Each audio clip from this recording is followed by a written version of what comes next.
Om Sadashiva Samarambam Shankaracharya Madhyamam Asmadacharya Paryantam Vande Guru Param Param Ishvaro Guratmeti Murti Veda Vibhagine Vyomabda Vyapta Dehaya Dakshinamurtaye Namaha Sava Vedanta Siddhanta Gocharam Tamagocharam Govindam Paramanandam Satguru Pranatoshmaham Om Shanti Shanti Shanti Om. Okay. Welcome to our Satsang. We could either begin with Q&A. We could go directly into the Vedanta, the big picture, liberation after death.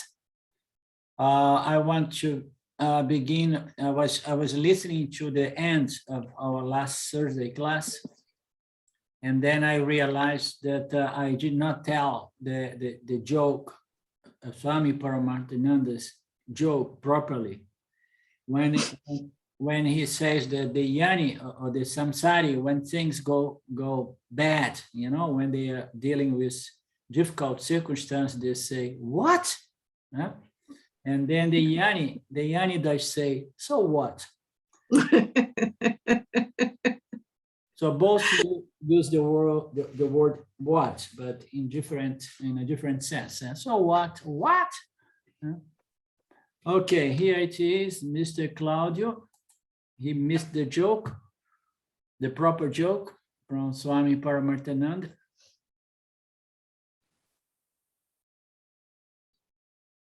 Hello, Claudio. Where is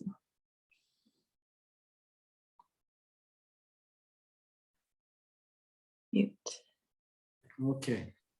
Here we are. Ciao. Okay, we are kind of buying some time here, killing some time waiting for you. Sorry. Yeah, because we thought, so what if he has some questions? And then Lynn said, so what?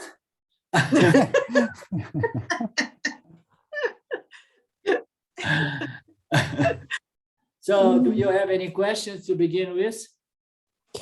So I don't have so I don't have questions, but I see again what we read on Monday, and now it's more clear. It's a little bit tricky because he says that at the beginning he says that the space has the property of accommodation, and then he also says that he changes, and Vidyaranya says that switches accommodation for sound, but at the end it's clear. It's clear because, and then there is the all the fact that the space has not shared. Existence comes from pure consciousness. Yeah. So, but it borrows existence, of course, because space exists. So, yeah. But comes from existence itself, from awareness. Exactly. Yeah. And so now this is clear. I read it again, and yeah. It's clear. Yeah. So the other point that I was making in last class is that accommodation is more like the apparent nature of space. We know that the true nature of space is consciousness, is existence itself, but its apparent nature, okay, is accommodation. So you cannot remove accommodation and then you still have space. You understand? If space would not be able to penetrate everything and accommodate everything, and then space would not be space. So I made a distinction that space, that accommodation is more like the nature, the apparent secondary nature of space, whereas sound is its property, you know? It's property. So it has a property which is sound. And how we know that accommodation is not the property of space? Because it does not pass it on to the subsequent elements. What he passes Okay. is sound. You understand? It's sound. Okay. Yeah. Yeah. So it's like an intrinsic nature of it's little of space. Accommodation is like an intrinsic nature, particularly give to space to accommodate objects in it. Yeah, yeah, as an appearance, because as an appearance. Yeah, as a secondary relative nature, Mithya nature. The Mithya nature of space is accommodation, and then the true nature of space is Satchitananda, consciousness, and the property of space is sound. Sound, right? okay. Yeah.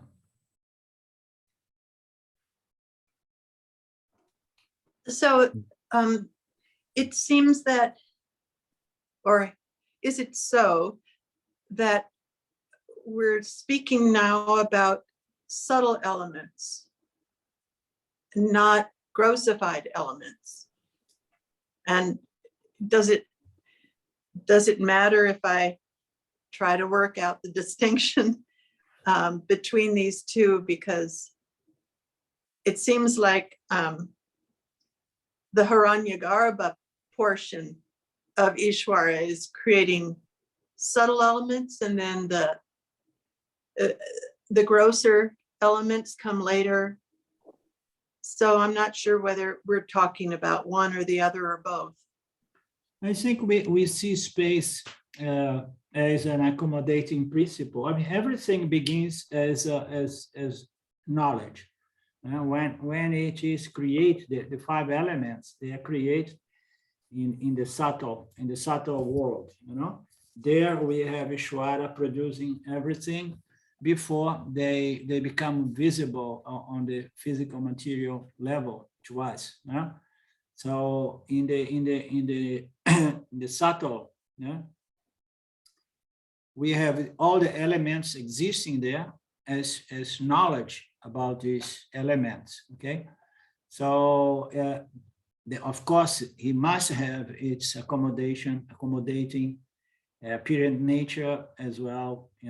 Its property as being sound. It's already in there, but it becomes manifest in the physical level, and we can see in the physical level the either its nature as accommodating all other objects, as well the property he presents as sound, right? Or not? So can you say that that each of these elements has both a swarupa and a swabhava? Definitely, yeah. They all have, yeah.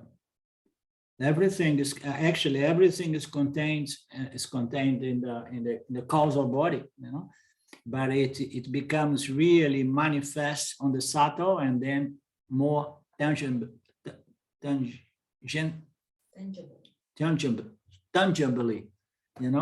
in the physical realm. Yeah, it's all in there. Because as we know, when the physical and the subtle shrinks back, let's say, they shrink back into the macrocosm causal body, which is the synonymous of the night of Brahman, of everything, the end of the universe, when it goes back to its seed potential form. All the knowledge is contained there, including the knowledge of all the elements, with its nature, with its properties. Everything is already in there, including all jivas with all our tendencies and punya and papas. Everything is in there.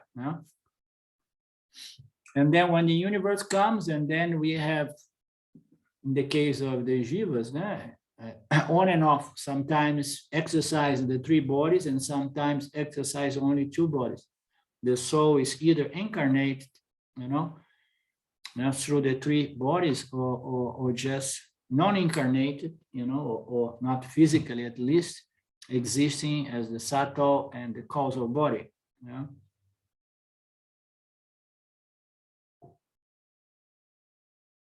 Anything else? On the commentary, I'll end out verse 63. What it says, Panchadas, 63 of Panchadas. yeah, look, we were studying on Monday, yeah. It says, Vikshepa superimposes space on existence, and the gunas come later in the evolution of creation. Yeah. So does that suggests then that space is guna free? That I assumed that space was made up primarily of sattva guna. Yes. But yes. so space comes first and then the gunas come. Can you repeat that phrase again, please? It says, Vikshepa superimposes space on existence, like a projector superimposes a movie on a screen. Yeah, yeah.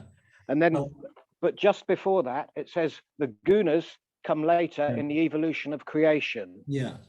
So the projection power of Maya, which is referred to as Vikshepa, it projects the universe, okay? But it becomes a guna that binds consciousness when the jiva comes into place. You understand? So your question is space guna free? No, it's not guna free, okay? But the gunas as bringing about the avarana power of Maya comes into play when we have rajas and tamas, and as the building blocks of the universe and the building blocks of every human jiva, and affecting the human consciousness with rajas and tamas, and producing the avarana, let's say, it's mostly related to tamas, but although the rajas as well prevents the jiva from having clear knowledge. So the avarana is said to be something that relates more to avidya, you understand? It relates more to the power to conceal reality. And when we talk about Maya is going to create something and then conceal to him, conceal to the agent, the knowing, experiencing agent is going to suffer from avidya, concealing power, which is said to come mostly from avarana, but it is avidya. It's a combination of rajas and tamas that somehow prevents the reflect consciousness, the agent jiva, to understand the true nature of reality. You understand? So I don't believe that its space is guna free. There he was saying that Vikshepa, but he could have said the Maya, superimpose. What is the first superimposition? The first superimposition are the three gunas, you understand? Being the first one is Ishwara, the Sattva guna. And then in order for space to exist, Ishwara or Maya, through its Vikshepa power, had to mix the two gunas, because everything that exists below let's say the line of Maya, it's already a configuration of the three energies. I remember in the talks of Swami Paramarthananda that sometimes he was suggesting that even Ishwara has some rajas and tamas to it. You understand? Everything is a configuration of the three elements. What changed is the predominance or the dominance, okay? So Swami P used to say that Sattva Pradhana Prakriti, it's the aspect of Maya which has a dominance, a predominance of Sattva, is what produced Ishwara. And he makes it very clear, it's a predominance of Sattva. So what is the implied meaning? Is that it's not absolutely Sattva, because nothing stands without the three basic building blocks of the universe. So even that's what I believed, yeah. Huh? Sorry to interrupt. Yeah, that's what I believe, but this text makes it sound like space is projected and then the gunas come later. Well, And, it meant to say that the gunas, we are going to deal with the gunas later when we talk about the vidya, when we talk about consciousness appearing as the jiva. Okay, so what is the meaning of the word guna? Guna means a rope. You know, guna means that which I mean, it's often referred as the energies or there is qualifications. Swami Paramarthananda utilize much in the three qualities, the three powers, you know, the three energies, the three qualities he used a lot. So we have these three energies, and Maya, when he projects the universe, he needs all these three energies. Now I forgot where I was going to go with that. What was the last thing you told me? well, I was saying that the text makes it sound as if space is projected directly from Maya, from Vikshepa, and then the gunas are later evolved. Later on in the and evolution. I remember where I was going. I mean, the gunas have different literal meanings, but the one that it's most relevant is guna. I mean, the energies have different meanings, but when we talk about gunas, we are using a word that means a rope. A rope means to say that with somehow ties consciousness appearing as a jiva to samsara. What kind of rope is this? It's something that relates to ignorance. You understand?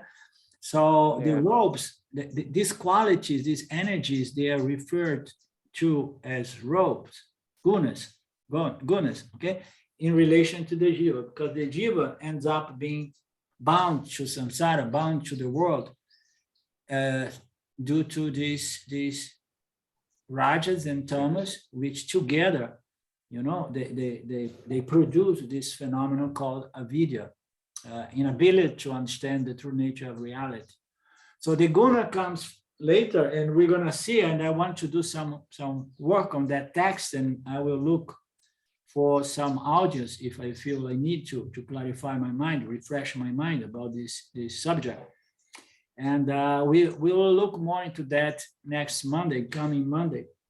And it's going to be nice because it's a nice subject, and Swami Paramarthananda presents it very beautiful. This subtle distinction, you know, between this Vikshepa and Rajas and Avarana and Tamas. You know, it becomes Rajas and Tamoguna, Rajoguna and Tamoguna, in reference to the human jiva. You know, and the jiva, when the jiva comes later on.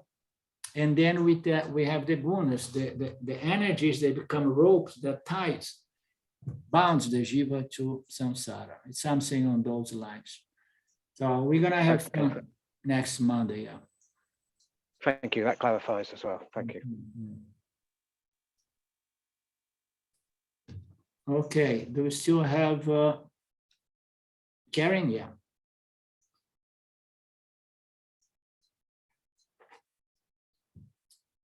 Karen, she stepped out a little bit because she does not like to deal with panchadas.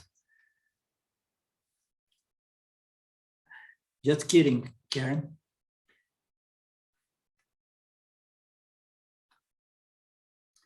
Shall we go back to the text?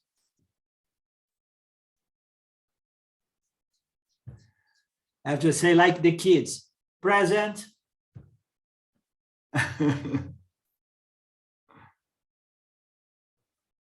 Liberation after death. Self-knowledge is not only frees the jiva to enjoy life, but also brings about freedom after death. So this is the concept of videhamukti, of videhamukti, which is the status, let's say, of the individual soul. Once it gains self-knowledge, and this self-knowledge has cleared all signs of residual ignorance, and then this individual is said to be free, and it's free from samsara, the technical concept about freedom.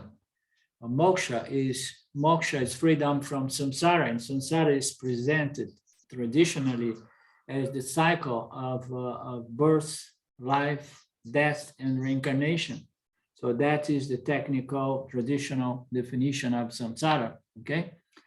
So it is interesting because here on this text it's based on the talks of Swami Paramarthananda, and Ramji, most probably he felt tempted to go there, and he raised this notion of samsara and videhamukti, which is a concept that says like, okay, the soul still exists, but no longer as an individual soul.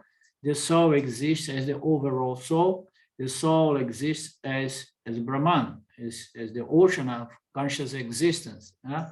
So what we're going to enjoy? We're going to enjoy a no return. Okay, so it's like getting a ticket of no return. So now you got your moksha, you got your self-knowledge, Claudio.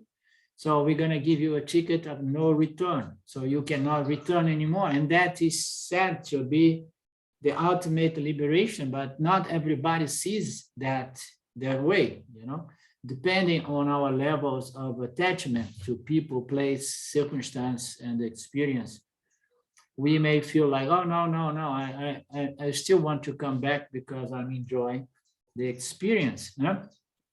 But it also means not to come back after the death. That is the ultimate status of the jiva that enjoyed the current incarnation as of jiva mukta, and then later on is going to enjoy a status of videhamukta. But videhamukta does not mean that he's going to be there, because it means the dissolution of the individual soul. You understand? So it is an interesting concept, because if we could ask to a river if he is going to enjoy himself as the ocean once he reached the ocean, the river may feel a little bit, you know, hesitating, like, no, I mean, I'm enjoying my riverwood. And when I go there, I'm not going to be myself. But just imagine, so if the river is wise, it says, of course, I want to melt into my true limitless nature as the ocean. Huh? So it's more or less on those lines, but with the difference that the jiva atma is an entity experiencing its sense of limitation and so on, and later on a sense of freedom in spite of duality in the world. And then, but still there is the experiential element, and even in between incarnations, there is still an experiential element of every soul, yeah, through its causal body and subtle body in any one of these lokas waiting for the next incarnation. Yeah? But to dissolve the dissolution of the individual soul means no more experience. No? And depending on the degree of our attachments with this most fundamental vasana, which is the vasana for experiencing duality, you know, it may make some of us a little bit uncomfortable. Right? But we have to remember the analogy of the ocean, that is nothing to be lost. We are just going to become the ocean, and then for just a time, small, short time being, because then the ocean is going to understand its most fundamental nature as water, right? And then water is going to discover its fundamental nature as free, limitless, conscious existence. Huh? So we go all the way so that we do not need to come back, not even an ocean, not even as water. I mean, it now be much fun to come back as the ocean. Huh? So it sounds like very vast, but people can come and start polluting you and throwing a lot of plastics, and it's going to affect you. Huh? So in the case of one who's ignorant of one's own nature, the ajnani, the physical body is dropped at the time of death. In fact, death is defined as separation from the physical body. Yeah, so in the Vedantic terms, you know, or context or knowledge. So what is death? What's death is the causal and subtle body no longer connect or associated with the physical body.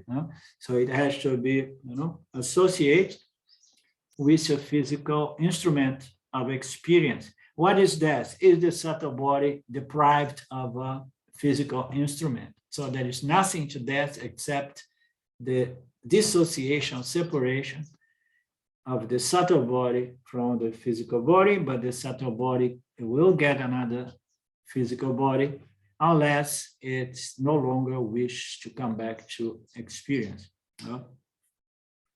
So that's the very definition of death. In fact, death is the separation from the physical body.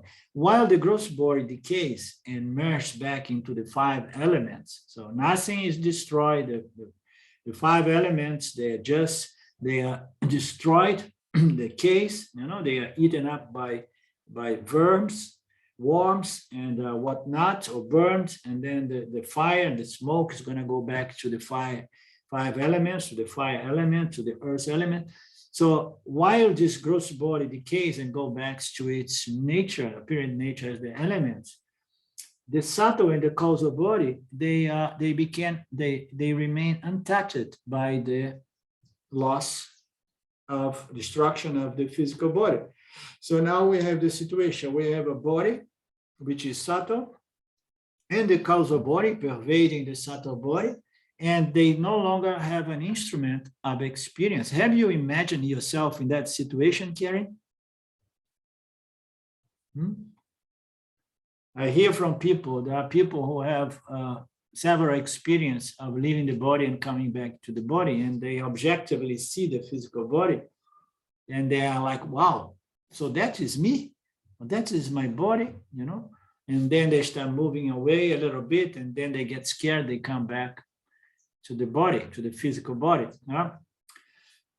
So the subtle body and the causal body, they continue to exist. The subtle body seeks out another physical body with which to continue its journey and work its karma and vasana. So what is life? So life is the individual soul with the 3 bodies, and utilizing the physical body as a physical instrument of experience, fresh experience. We need this field of physical material reality in which we can process our karmas, we can process our vasanas. The journey is coming to this school called life, in which through the soul, associate with the 3 bodies, it can utilize the physical body. Why the physical body is experienced for us to collect more data and more experience and more learning? Because the physical body is what allows us the physical instruments, and it is through the physical instruments that we can interact and try to grow wiser. So we need to collect new inputs, new data, new experience / knowledge, so that we can process our karma in a positive way and evolve and elevate ourselves. So yeah. I had a question on just the word soul. I guess, would that be the same as our subtle body, really? Yeah, it's more or less said to be the subtle body. Yeah. The individual soul remains an individual soul, for as long as its subtle body it still holds together several vasanas, unfinished business, desires, goals, and likes and dislikes. So this is what configurates what we call an individual soul. When this individual soul, meaning to say the causal subtle body, has a physical body, and then it becomes an agent to process, an agent capable of processing its vasanas. Without the physical body, what happens? The agent is there, but it does not have the field of experience, the objective field of experience in which process its vasana. It's going to have its subjective field, which is its pratibhasika, no? The projection of the mental, emotional vasanas. They create those lokas in which we're going to enjoy the punyas and papas or suffer our papas, but there is not really objectively a field, a dharma field, a structured field on which we can process new experience, process our vasanas. The vasanas need to have an objective field of experience in which we can recycle them in a positive way, So in those subjective realms, we are going to just be experiencing our punya and papas the same way, more or less in the same way we do in our dreams. You understand? Experiencing the content of our vasanas, of our subtle body. Yeah?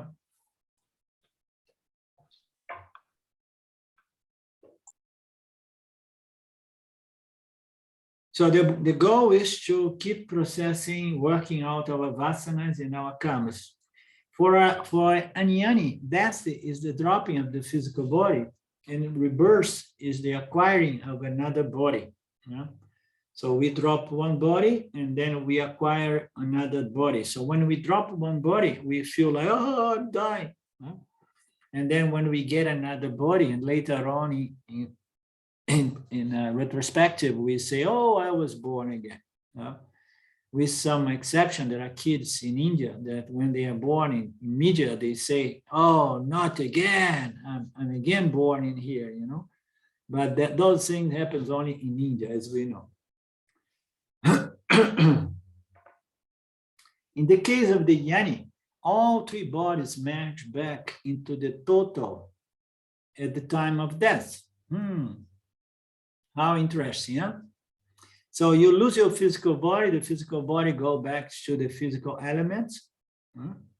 And then you lose your subtle body, and then your subtle body go back to the subtle macrocosm universe, it dissolves in the subtle, and then you lose your causal body, and the causal body goes to be just the macrocosmic causal body, So you lose everything. So what is the gain in losing? That is the fundamental question here. What is the gain in losing everything? Can you answer me this question, Claudio? This is a very philosophical question, huh? Yeah. Gaining, losing everything. I don't know at the moment. Okay. Because they say that self-knowledge and moksha and liberation and dissolution is the ultimate gain, ultimate accomplishment. So you need to lose the three bodies and you lose your ticket to come back. And yet there is it's said to be a great gain. I'm still not there. I always at the time I never reflect on the liberation after that. I always think of the liberation in life. Yeah, as a jiva mukti. I'm not yet there. For me, this is quite new in a sense. I never reflect on that. Yeah, and I mean, this is a very, very dangerous subject. I have seen some Vedanta students walking away from Vedanta when they learned of this notion. You understand?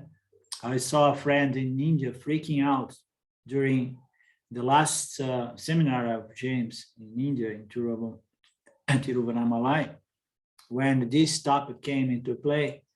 And she was so depressed, saying, oh, but I love Nietzsche, I enjoy my life. I said, I don't want not to come back. And then I had to go there to calm her down and say, don't worry. This very thought of wanting to come back is going to bring you back for sure. God is not going to do anything against your will. So you don't need to walk away from Vedanta, Claudio. No, but just keep in mind, I want to come back.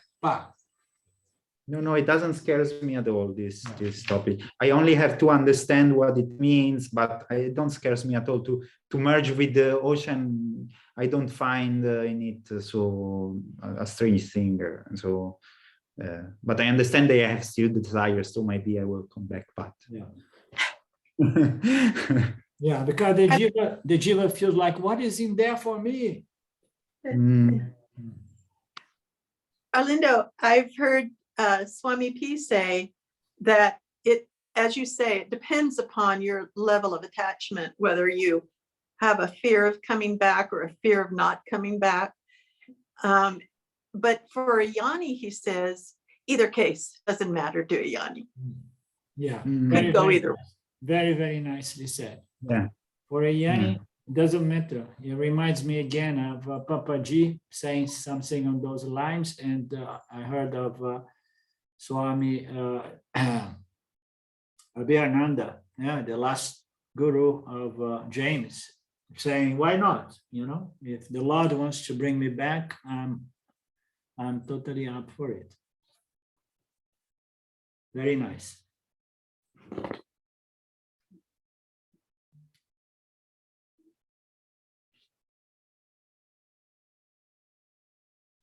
Just as a river loses its individuality when it merges into the ocean, so too does the jiva lose its individuality. So you lose your secondary nature to claim, to acknowledge and claim your primary nature. You understand? So that's what I often say. So what is the big deal of losing your apparent nature if you have established yourself in your most fundamental free nature? You understand? So, oh, but then I'm not me. So what's the big deal? There will be billions of other jivas in this very small little planet. What about the entire universe? No? So hence, there is no question of further rebirth for the jiva.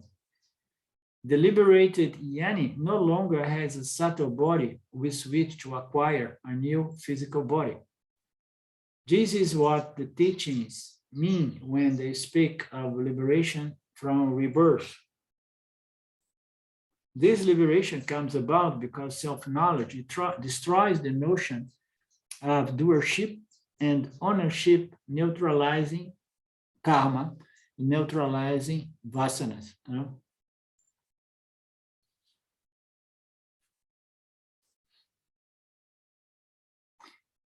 So anything else about this? So what brings us back? To put it in very simple language, what keeps bringing us back our likes and dislikes. So the moment that those likes and dislikes, they were neutralized in the light of self-knowledge, and then the jnani is going to say, so what? You know, if I have this or that experience, if I have to come back or not come back. So if there is no intent, desire for continuation, and then chances are, I have a way to put it in words. I mean, by imagining that subtle body is a body made out of subtle energies, which are basically desires and aversions. Desires and aversion. It's an energy, and the subtle body is a body of those sort of energies, thoughts, thought energies around likes and dislikes. So it is these energies of likes and dislikes that gives the sense of doership, ownership, and the feeling of want to continue experiencing, resolving, finishing up businesses and so on. So these things, they're holding together this energy, which is the subtle body, which is the individual soul. Individual soul is nothing but our likes and dislikes, which are still held together. Just imagine the situation of the individual soul. By self-knowledge, the likes and dislikes, they begin loosening up, and then this body of energy start losing its cluster kind of configuration, because what keeps it together are these likes and dislikes, desires and aversions, and then it starts losing because there is nothing to desire, there is nothing to avoid. This is just a play. I am the light of consciousness. And then these very energies that makes up the subtle body, they could not hold enough energy to produce together with Ishvara another physical body. You understand? It needs energy to produce another birth. And this energy comes from the individual soul, and then the intelligence of Ishvara that's going to say, okay, here comes another one. He wants to continue. Okay, let me build up a body which is custom designed for its desires and aversions in a proper time, space, and culture and everything. Oh, no, now it's Kali Yuga. The things are very tough. You, Claudio, you did such a good work. You need to wait some time because I want to bring you back when the Yuga is better here in this planet. But I have a place for you in the other corner of the universe if you want to try something new. So it is about that. So what is the subtle body? It's a body of thought energy, which basically the thoughts about what I like, what I don't like, what I want to keep, what I want to avoid, what I want to acquire. Arlindo. Yep. When you say that after that, you always say that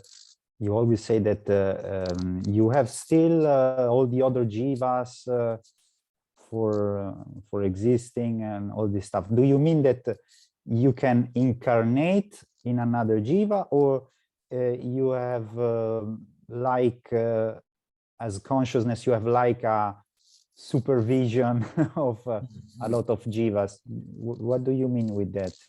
Sorry for my English, maybe. Yeah, no, it was very clear. So your question is a very common question because it just denotes our vasana for experience. Okay, so consciousness is not an experiencing agent. Okay, so consciousness will never be an experience agent unless through its jivas. Okay, but as pure, limitless consciousness, it's not an experiencing, knowing agent. It's the very source of knowledge, but it cannot really experience as an individual overall soul, let's say like that. The overall soul is said to be Ishvara, okay? That which holds the souls of all individual souls, okay? So when we say that don't worry, because you're going to still have all the other jivas of the universe, it means to say that. So, I mean, just imagine the ocean being identified with one wave, okay? And then the wave breaks into the shore, into the beach, and then the ocean is going to be a little bit concerned because of attachment to a certain wave. And then somebody comes by, a wise, let's say surfer, they say, hey, don't worry, ocean. So you see, there are infinite numbers of waves here, okay? And moreover, you are the substratum of the waves. But as we know, the waves are not sentient beings, and neither the ocean is a sentient being. But the jiva atma is a sentient being. But consciousness is not a sentient being. It's the very source of sentience, of consciousness. You understand? So in which way you're going to pacify your mind, say, don't worry, you have all the jiva, you understand? So it just reminds you that, to be an individual soul is a declaration of ignorance, of self-ignorance.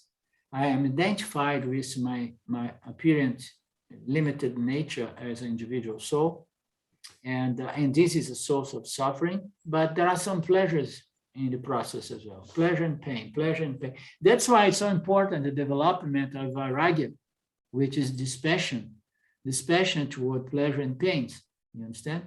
Because this maturity is going to allow the individual to say, okay, even if I'm born with great punya, in a nice family, in a nice time, and so on, and I'm not really crazy for it, okay?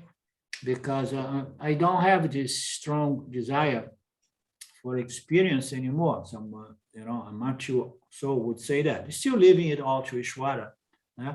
So when we say like, so nothing to be worried, nothing to be concerned, because if you lose this jiva, this individual soul that dissolved itself, in the ocean, so there will be many, infinite numbers of other jivas, the same way there are infinite numbers of rivers, all merging in the same oceanic ocean. We have one ocean in this planet. All rivers are going to merge there. So if you lose one ocean, if you lose one river, one wave, or one jiva, there is infinite numbers of other jivas. They are my agents, but I am the source of existence, consciousness, and I'm no longer caring for experiencing duality. You understand? So it requires the person to understand the downside of experiencing duality. But as Lynn has said, beautifully quoting Swami Paramarthananda, the jiva mukta is not going to mind either way, never coming back or coming back for another round if Shwara finds some little unfinished business, or if Shwara finds it necessary to have a positive impact, a positive, more elevated burst, to have a positive impact in the Dharma field. Did I answer your question? Yes, thank you. Okay, so you have to remember like that. Oh, no problem. I have billions and billions of other jivas to experience in the world. You understand? I consciousness, I have billions of other souls in this planet at this point in time to experience duality. So I am consciousness. Now I am established myself in consciousness as consciousness, and I have all jivas, all living creatures of the universe. Okay. So, but if I leave this body as the body mind construct, as the substantial and nature of the jiva atma, and then I'm attached to my experiencing quality or status of experience entity, and then I want to experience as consciousness, but consciousness is not an experiencer. Okay. So, or we could say it is the ultimate experiencer, which is the subject witnessing conscious principle operating through every jiva atma, making them experiencing entities, turning them into experiencing entities. So you are the light, you are not the instrument of experience. Okay. I don't know if it helps. Yes. I think only a great deal of dispassion helps us to take it, and to be happy, and leave us with the feeling that, okay, so now I'm merging into my very nature, and I'm good, I'm satisfied, I have had enough. And I'm not really craving to keep experiencing duality again and again. In order to understand how a jnani becomes free of karma, it's necessary to have a clear understanding of how karma works. So now it goes into karma, which is very nice, because we are talking about liberation while incarnated, and liberation after, and after you drop the body, you are not going to come back only if you don't have compelling karmas, or compulsive needs for actions and experience. In order to understand how a jnani becomes free of karma, it is necessary to have a clear understanding of how karma works. The teachings point out that every action or karma, small or big, produce results. Results are said to be palam. There are two kinds of palams, results. One is karma palam, and the other is jnana palam. Okay, these are two aspects of results. But here, the text here looks about two kinds of of balance, but from the standpoint of the visible balance and the invisible balance. No? The results that we can see right away following our actions, and the results that remain hidden. They are unseen, or they are just like repercussions or consequences that are going to fructify by and by as our life circumstance, situation.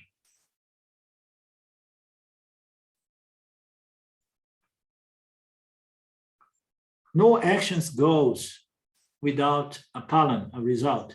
The palan, the karma palan, is divided in two types: visible results, drishta palan, and invisible or unseen results, adrishta palan. We usually have a good idea what the visible results of actions will be. The unseen invisible results can be more of a challenge and often only become evident after some time. These results can either be good, punya, or bad, papan. As we have seen, the scriptures prescribe actions that result in punya and warn against actions that will produce papan.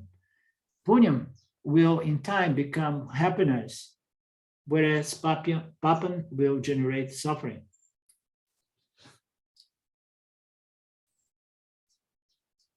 So the unseen results can be more of a challenge. It is a challenge because it's subtle and it is invisible, it's unseen, okay? But it can be detected. I'm gonna introduce another concept in here, which is every time we do an action, it offers back a certain result. And the objective feedback or return we get from the field, it not necessarily be the immediate result.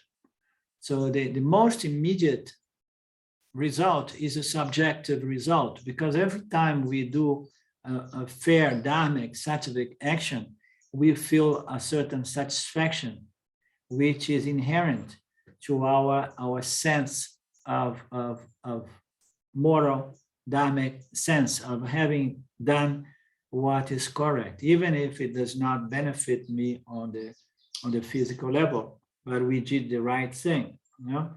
So the unseen results, they refer here to we do something, and but I'm not still seeing the fruits of my efforts. So let's see, I'm a spiritual seeker for 20, 30 years, and I'm not seeing the results. And in my own process, I was twice to the point of quitting and putting up any more efforts, because it was looking as if it was a waste of time, and I was getting older. And I want to go back to security, to try to secure my middle age and my old age. You understand? So we never know. So we are dealing with a lot of action that in this example, action, spiritual action to produce spiritual elevation, but I'm not seeing results. But there are certain results, but the results are not really manifest to the extent that we can see our reward, you know?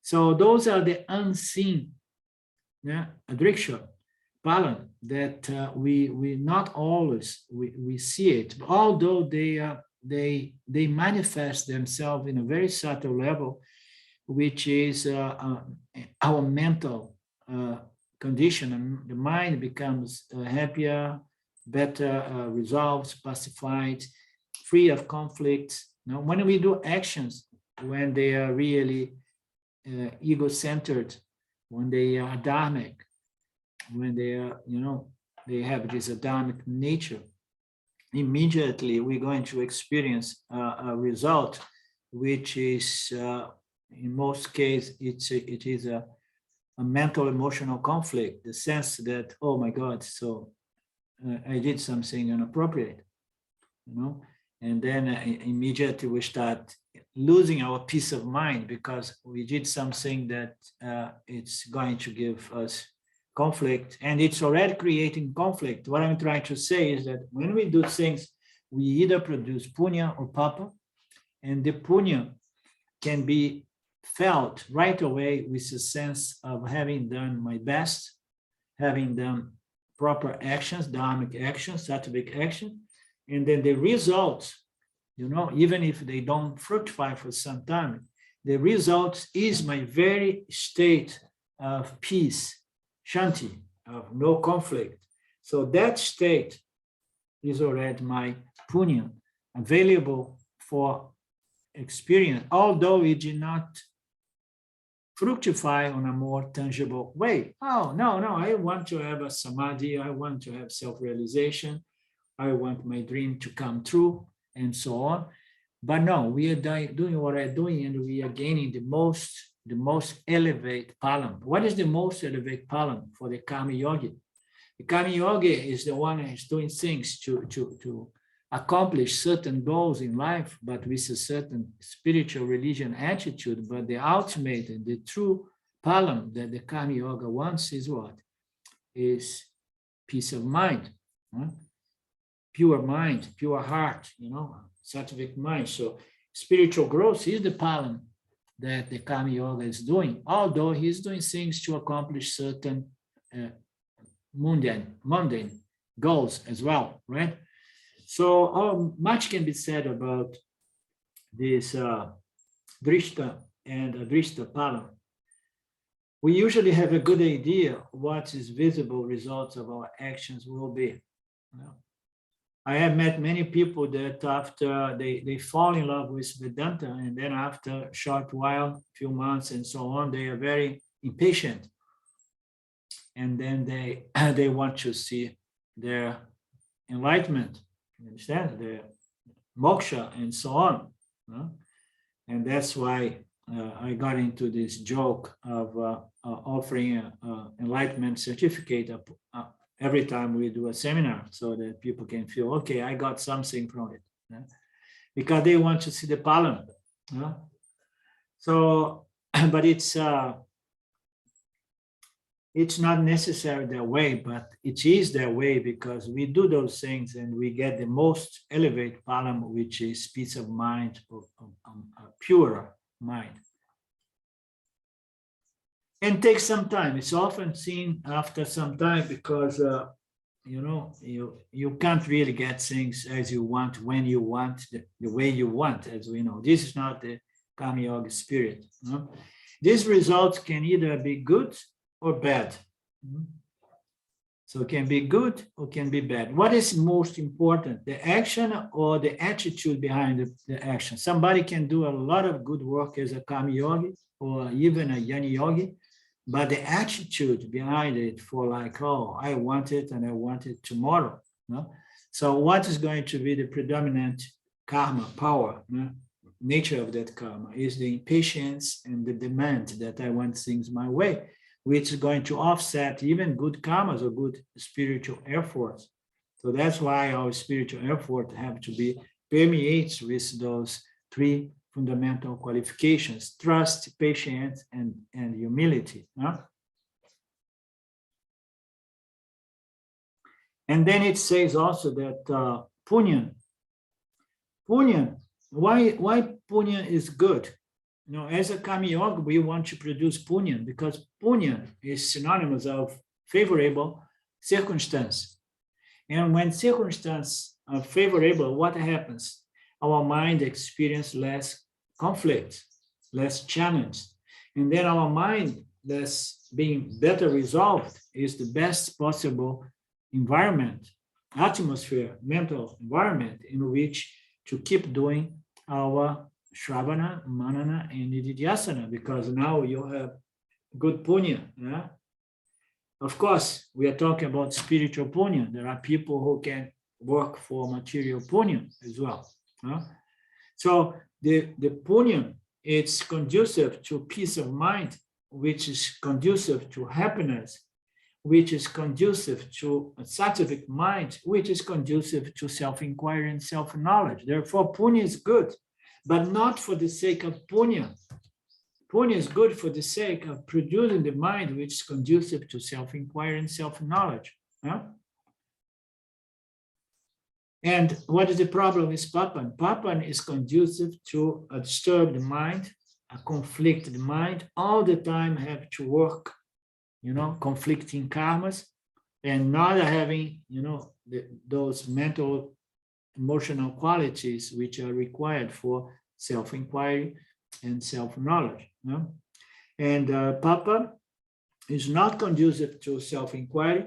Papa is conducive to conflicting experience and a conflicting mental state, which is synonymous of suffering.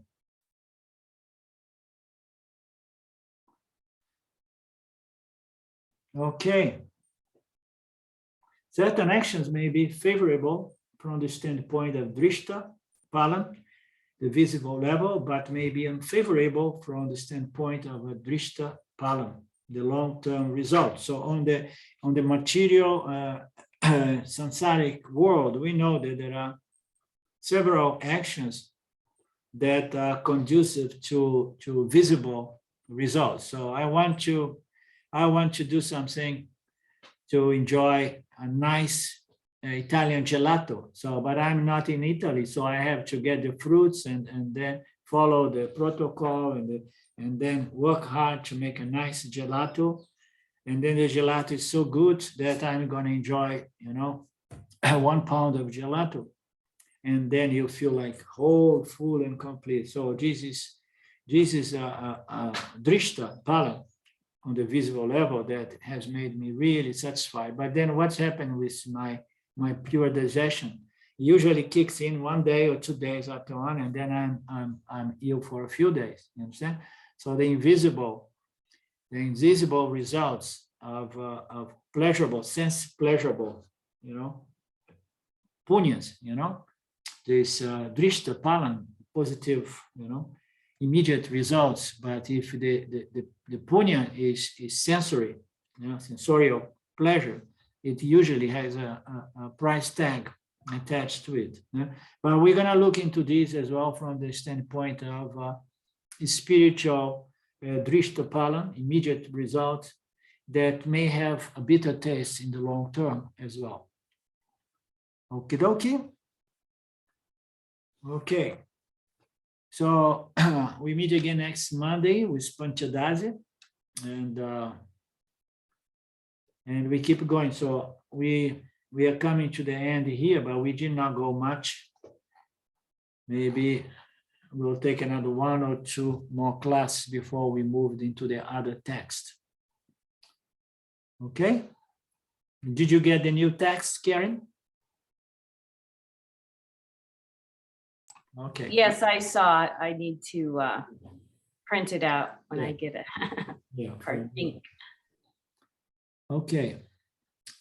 Om Purnamada Purnamidam Purna Purnamudachyate Purna Purnamadaya Purname Babashishate Om Shanti Shanti Shanti. Thank you, Lord. Thank you, my dear friends. We meet again soon. Ishwara Vili, Namaste, Arrivederci, goodbye. Arrivederci. Thanks, Arlindo. Goodbye. Yeah. Yeah.